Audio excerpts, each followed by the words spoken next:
বর্তমান যুগে বাংলা থেকে ইংরেজি মাধ্যম স্কুলে নিজেদের সন্তানদের পড়ানোর প্রবণতা বেড়েছে, কিন্তু নামি দামি ইংরেজি মাধ্যম স্কুলে পড়ানোর সামর্থ্য সকলের হয় না। সেই জায়গায় দাঁড়িয়ে রাজ্য সরকারের তরফ থেকে পরীক্ষামূলকভাবে বেশ কিছু সরকারি স্কুলে ইংরেজি পঠন পাঠন শুরু করানো হয়েছে।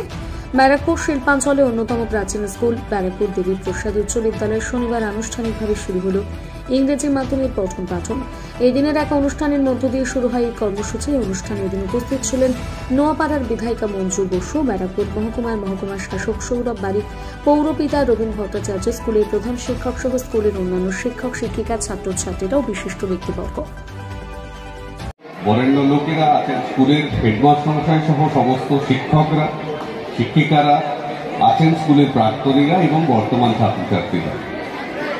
খুব বড় ইভেন্ট।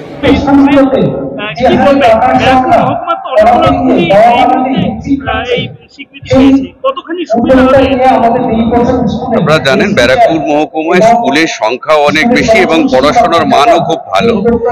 প্রচুর সিবিএসই আইসিএসসি স্কুল এই সাব ডিভিশনে অলরেডি আছে।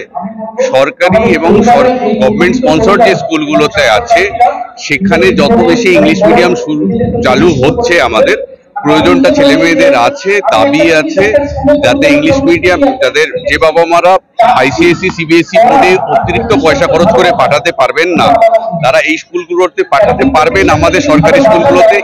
এগুলো থেকে যেটা হবে, বাবা মার যে চাহিদা যে ছেলে মেয়েরা সময় উপযোগী শিক্ষা পাক, সেটাও যেমন সম্ভব হবে, একইভাবে আমাদের যে গভর্নমেন্ট স্পন্সর স্কুলগুলো সেগুলোতে এনরোলমেন্টের সংখ্যাও বাড়বে। এবং এই যে একটা এতদিন পর্যন্ত গভর্নমেন্ট স্পন্সর স্কুলগুলোতে ইংরেজি মিডিয়াম ছিল না, সেজন্য বেশ কিছু বাবা মা যারা আমাদের ওয়েস্ট বেঙ্গল বোর্ডে পড়াতে চান অথচ পারতেন না কোনোভাবে, কারণ ইংলিশ মিডিয়ামে পড়ানোর একটা ইচ্ছে থাকে, তারা এই সুযোগটা নিতে পারবেন এবং এতে করে শিক্ষার সামগ্রিক মান ভালোভাবে বাড়বে, এটুকুনি আমি আশা করি।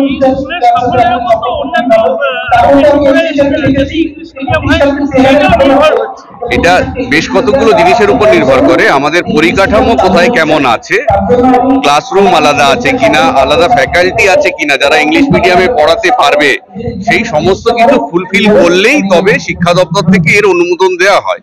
ডিআই সাহেবরাও যেটা করেন, স্কুল আবেদন করলেই ডিআই সাহেব ভালো করে এগুলো দেখে নেন, তারপরেই অনুমোদনের জন্য আমরা রেকমেন্ড করা হয়, সেইভাবে অনুমোদন হয়। এই স্কুল সমস্ত ফুলফিল করতে পেরেছে ক্রাইটেরিয়া সরকারের, সেই জন্যই এই স্কুলকে পারমিশন দেওয়া হয়েছে এবং আমার বিশ্বাস এই স্কুল এমনি খুব রিচ হেরিটেজ, আগামী দিনে আরো উন্নতি করবে শিক্ষার ক্ষেত্রে। স্কুলের তরফ থেকে এবং এলাকার উন্নতি শিক্ষা জগতে আমাদের এই নোয়াপাড়া বিধানসভার মধ্যে এরকম English medium school, West Bengal গভর্নমেন্টের ইংলিশ মিডিয়াম চারিদিকেই রয়েছে, প্রাইভেট স্কুলগুলো রয়েছে সব, কিন্তু ওয়েস্ট বেঙ্গল গভর্নমেন্টের যারা গরিব স্টুডেন্টরা, ওরকম অত বড় স্কুলে ইংলিশ মিডিয়াম পড়াশোনা করার সবার ক্ষমতা নেই, ওর প্রচুর টাকার খরচা। কিন্তু এখানে আমাদের যেমন বাংলা মিডিয়াম যেরকম ওয়েস্ট বেঙ্গল বোর্ডের পড়াশোনা যেরকম খরচ, এটা সেটাই দিয়ে সবার জন্য দ্বার খুলে দেওয়া হলো। এইটা হ্যাঁ,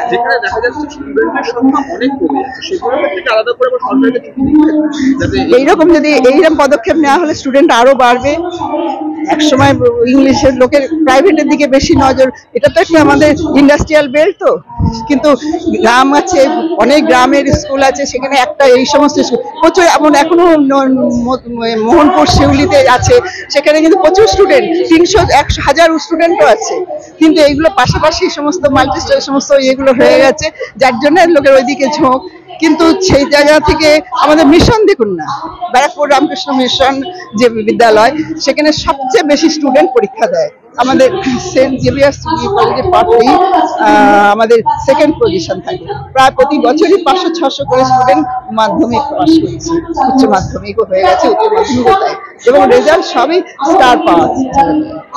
অতএব এগুলো কিছু আছে, ইংলিশটা পাচ্ছে না বলে হয়তো ওইদিকে ঝোঁক দিচ্ছে, কিন্তু এরকম ভাবে ইংলিশ মিডিয়াম যদি পেয়ে যায় তাহলে ওদিকে ঝুঁকবে না, স্টুডেন্ট এদিকে অনেক বাড়বে, এটা আমাদের।